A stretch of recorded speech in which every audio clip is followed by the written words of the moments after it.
Hello students, welcome to my channel. आज हम करेंगे exercise 11.2 direct and inverse proportion.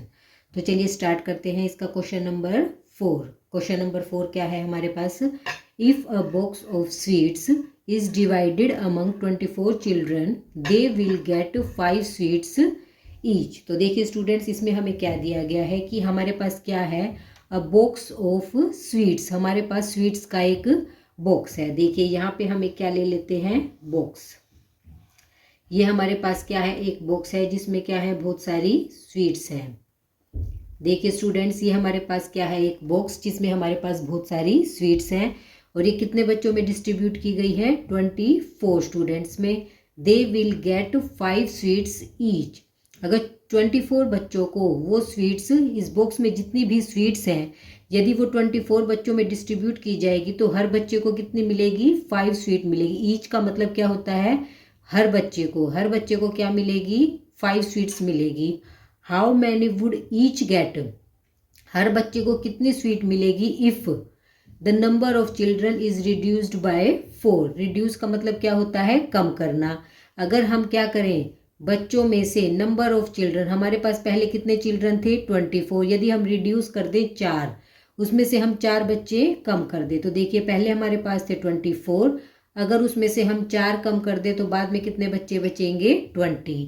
तो जब यदि हमारे पास 20 स्टूडेंट्स हैं तो हर बच्चे को कितनी स्वीट मिलेगी? तो देखिए स्टूडेंट्स, इसमें हमें क्या दिया गया है? एक तो हमें दिया गया है नंबर ऑफ चिल्ड्रन, एक तो हमें नंबर ऑफ चिल्ड्रन गिवन है और एक हमें गिवन है नंबर ऑफ स्वीट्स। इसमें हमें ये दो चीज़ें गिवन है। तो देखिए नंबर ऑफ चिल्ड्रन, यदि हमारे पास 24 हैं तो हर बच्चे को कितनी स्वीट मिली? 5। ये हमें दिया गया है। अब इसके बाद हमसे पूछा गया है यदि उसमें से हम 4 बच्चे कम कर दें, मतलब हमारे पास नंबर ऑफ स्टूडेंट्स कितने हैं? 20। तो हमें बताना है कि नंबर ऑफ स्वीट्स कितनी होगी, कि हर बच्चे को कितनी स्वीट मिलेगी। तो हम क्या करते हैं, इसे हम लेट कर लेते हैं। Let the number of sweets. तो नंबर ऑफ स्वीट्स को हमने क्या मान लिया? x। तो यहाँ पे हमें किसकी वैल्यू निकालनी है? x की। अब देखिए स्टूडेंट्स, यदि हमारे पास क्या है, 24 बच्चे हैं तो उसमें हर बच्चे को कितनी स्वीट मिली? 5। और यदि बच्चे कम हो गए लेकिन स्वीट हमारे पास क्या है? उतनी ही है। तो आप खुद गैस कर सकते हैं कि यदि बच्चे कम है तो हर बच्चे को चीज़ कम मिलेगी या ज़्यादा। आप देखिए, यदि आप घर में, आप 2 भाई बहन हैं तो आपको हर बच्चे को, आप और घर में आपके पास क्या है, 10 चॉकलेट हैं, तो हर आपको और आपके ब्रदर को या सिस्टर को कितनी कितनी चॉकलेट मिलेंगी? यदि आप 2 हैं तो आपको 5 मिलेंगी। यदि आप अकेले हैं तो आपको अकेले को कितनी मिल जाएगी? 10। इसका मतलब आप कम हो गए तो आपको ज़्यादा चीज़ मिली। इसी तरह यहाँ पे बताया गया है यदि बच्चे कम होंगे तो उनको क्या मिलेगी? स्वीट्स ज़्यादा मिलेगी। तो देखिए, बच्चे ज़्यादा थे तो स्वीट कम मिल रही है और बच्चे कम कर दिए तो स्वीट उनको ज़्यादा मिल रही है। तो ये कौन सा प्रोपोर्शन है? एक चीज़ कम हो रही है और दूसरी चीज़ बढ़ रही है। तो ये क्या है? It is a inverse proportion. तो ये क्या हो जाएगा? Inverse proportion. और इनवर्स प्रोपोर्शन में हमारे पास क्या होता है? इसकी मल्टीप्लाई हो जाती है हमारी इसके इक्वल। तो हमारे पास क्या होगा?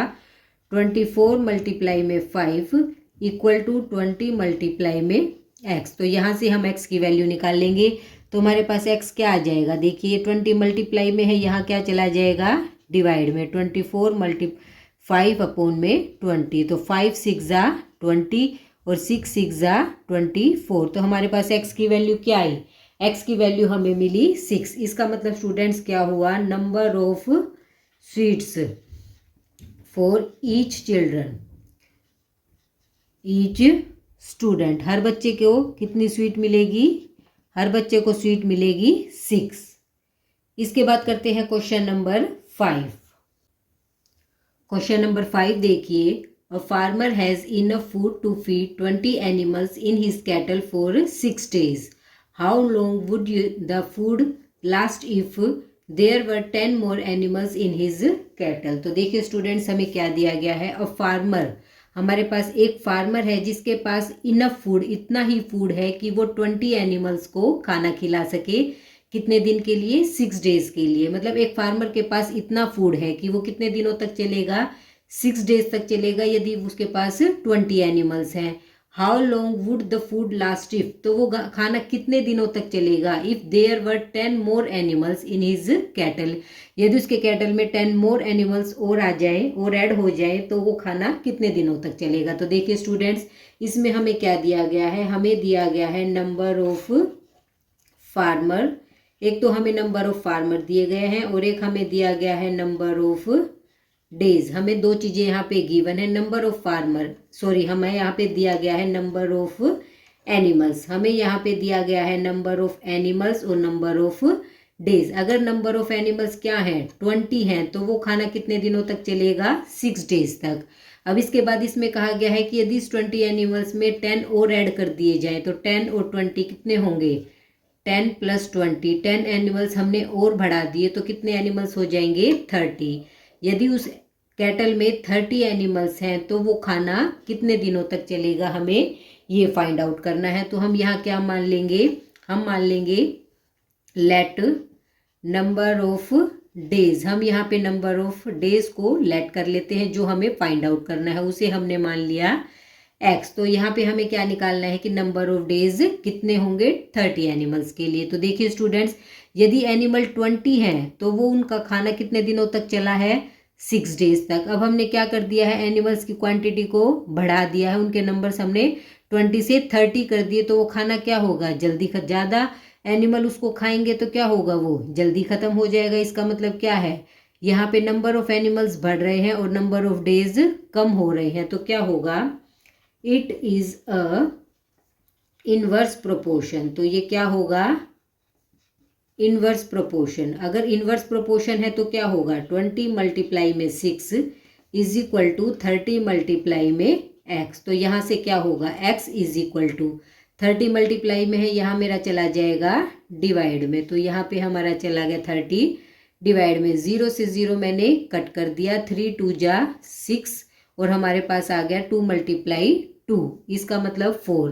तो इसका मतलब x की वैल्यू हमें क्या मिली 4। तो नंबर ऑफ डेज हमारे पास क्या आएंगे, number of days is equal to 4। इसका मतलब यदि एनिमल हमारे पास कितने हैं 30 है उस कैटल में, तो वो खाना कितने दिनों तक चलेगा 4 डेज तक। इसके बाद करते हैं नेक्स्ट क्वेश्चन। क्वेश्चन नंबर 6 देखिए, a contractor estimates that 3 person could rewire Jasminder's house in 4 days. If he uses 4 persons instead of 3, how long should they take to complete the job? तो देखिए स्टूडेंट्स, इसमें हमें क्या दिया गया है, एक कॉन्ट्रैक्टर है जो क्या अंदाजा लगाता है कि जो 3 पर्सनस हैं, उसने कितने पर्सन लिए 3 पर्सन जसमिंदर के घर को रिवायर करने में, जिसमें कितने दिन लगे 4 डेज लगे। 3 पर्सन को उसने लिया तो उसको लगे 4 days. If he uses 4 persons instead of 3, यदि वो 3 पर्सन की बजाय 4 पर्सनस को यूज़ करेगा, 4 पर्सन हायर करेगा, तो how long should they take to complete the job, तो उसी काम को करने में कितने दिन लगेंगे। तो देखिए स्टूडेंट्स, इसमें हमें दो चीज़ें की गई हैं, एक तो हमें दिया गया है नंबर ऑफ पर्सन और एक हमें दिया गया है नंबर ऑफ डेज। तो देखिए नंबर ऑफ पर्सन कितने थे, यदि नंबर ऑफ पर्सन 3 थे तो उस काम को करने में, जसमिंदर के घर को रिवायर करने में कितने दिन लगे 4। आगे इसने दिया गया है कि यदि इंस्टेड ऑफ 3 पर्सन की बजाय वो कितने पर्सन यूज़ करे 4 पर्सन का यूज़ करे, तो उस काम को करने में कितने दिन लगेंगे। तो देखिए स्टूडेंट, सबसे पहले हम इसी को लेट कर लेते हैं, let number of days. Number of days हमने क्या मान लिए हैं x।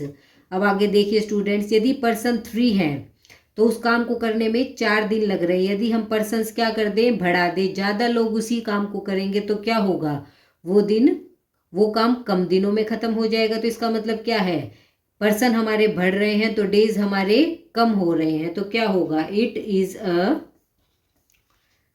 Inverse proportion. तो ये क्या आ जाएगा, it is a inverse proportion. अगर एक चीज़ कम और एक चीज़ ज़्यादा हो तो वो क्या होता है इनवर्स प्रोपोर्शन। तो इसमें हमारे पास क्या आ जाएगा 3 × 4 इज इक्वल टू 4 मल्टीप्लाई में x। तो यहाँ से हमें x की वैल्यू क्या मिलेगी 3 × 4। अब 4 मेरा मल्टीप्लाई में है, यहाँ गया डिवाइड में, 4 से 4 मैंने कट किया, हमें मिला 3। इसका मतलब क्या हुआ, नंबर ऑफ डेज हमारे क्या आए हैं 3। तो इसका मतलब यदि पर्सन 4 होंगे तो उस काम को ख़त्म करने में कितने दिन लगेंगे? 3 डेज। तो देखिए हमें मिलेगा नंबर ऑफ डेज, तो नंबर ऑफ डेज क्या आएंगे? 3। इसके बाद करते हैं नेक्स्ट क्वेश्चन। क्वेश्चन नंबर 7 देखिए, a batch of bottles were packed in 25 boxes with 12 bottles in each box. If the same batch is packed using 20 bottles in each box, how many boxes would be filled? तो देखिए students ध्यान से समझिए, इसमें हमें क्या दिया गया है? अ बैच ऑफ बोटल्स, मतलब बोटल्स का क्या है? एक बैच है, पूरा एक पैक है। वर पैक्ड इन 25 बॉक्सेस, मतलब हमारे पास टोटल क्या है? जितनी भी बोटल्स हैं, टोटल बोटल्स नंबर जितनी भी हैं उनको 25 बॉक्सेस में इस तरह से पैक किया गया है कि ईच बॉक्स, हर बॉक्स में कितनी बोटल्स हैं? 12 बोटल्स है, मतलब एक बॉक्स में 12 बोतल हैं। इसी तरह 12 बोतल पैक बना बना के 25 बॉक्सेस तैयार किए गए हैं। इफ द सेम बैच, अब सेम बैच है हमारे पास, उतनी ही बोटल्स हैं, लेकिन उसमें क्या सेटिंग की गई है कि 20 बोटल्स इन ईच बॉक्स। अब हर बॉक्स में कितनी बोतल डाली गई है? 20 बोटल्स डाली गई है। तो how many boxes would be filled, तो उसमें कितने बॉक्सेस तैयार होंगे? तो देखिए स्टूडेंट्स इसमें हमें क्या दिया गया है? एक तो हमें दिया गया है नंबर ऑफ बोटल्स और एक हमें गिवन है नंबर ऑफ बॉक्सेस। तो देखिए स्टूडेंट्स, अगर नंबर ऑफ बॉक्सेस कितने हैं? 25, तो बोटल्स कितनी है हर बॉक्स में? 12। एक बॉक्स में कितनी है? 12। और यदि बोतल कितनी है हर बॉक्स में? 20। तो हमें बताना है कि उसमें कितने बॉक्सेस तैयार होंगे। तो देखिए इसे हम लेट कर लेते हैं, लेट नंबर ऑफ बॉक्सेस। तो नंबर ऑफ बॉक्सेस को हमने क्या मान लिया है? x। अब इसके बाद आगे समझिए, देखिए स्टूडेंट्स यदि हमारे पास कितनी बोटल्स हैं? 20 बोटल्स हैं, तो बॉक्सेस कितने बन रहे हैं? 20। 12 बोतल हैं तो 25 बॉक्सेस बन रहे हैं। लेकिन एक बॉक्स में यदि 12 बोतल को फिल कर दिया जाए, 12 बोतल डाल दी जाए, तो क्या होगा? बॉक्सेस भी क्या होंगे? अगर हम एक पैक में अगर क्या करेंगे? बोतल बढ़ा देंगे, ज़्यादा बोतल डालेंगे तो क्या होंगे? बॉक्सेस कम होंगे। तो देखिए बोतल यदि बढ़ेंगी तो बॉक्सेस क्या होंगे? कम होंगे। तो क्या होगा? It is a inverse proportion, क्योंकि एक चीज हमारी बढ़ रही है तो दूसरी हमारी क्या हो रही है? कम हो रही है। तो ये क्या होगा? Inverse proportion. तो इसमें क्या होगा? 12 multiply 25 is equal to 20 multiply में x। तो यहाँ से हम क्या करेंगे? x की वैल्यू निकाल देंगे। 12 मल्टीप्लाई 25, x 20 मेरा यहाँ पे मल्टीप्लाई में है तो यहाँ हमारा डिवाइड में चला जाएगा। 5 5 ज़ा 25, 5 4 ज़ा 20, 4 1 ज़ा 4, 4 3 ज़ा 12। तो 5 3 ज़ा क्या होगा? 5 3 ज़ा 15। इसका मतलब क्या हुआ स्टूडेंट्स? यदि हमारे पास एक बॉक्स में हम 20 बोटल्स डालेंगे तो नंबर ऑफ बॉक्सेस कितने होंगे? 15। तो हमारे पास आया नंबर ऑफ बॉक्सेस। तो नंबर ऑफ बॉक्सेस हमें कितने मिले? 15। इसी के साथ हमारा क्वेश्चन नंबर 7 कंप्लीट होता है। आगे के क्वेश्चंस हम करेंगे नेक्स्ट वीडियो में। Thank you.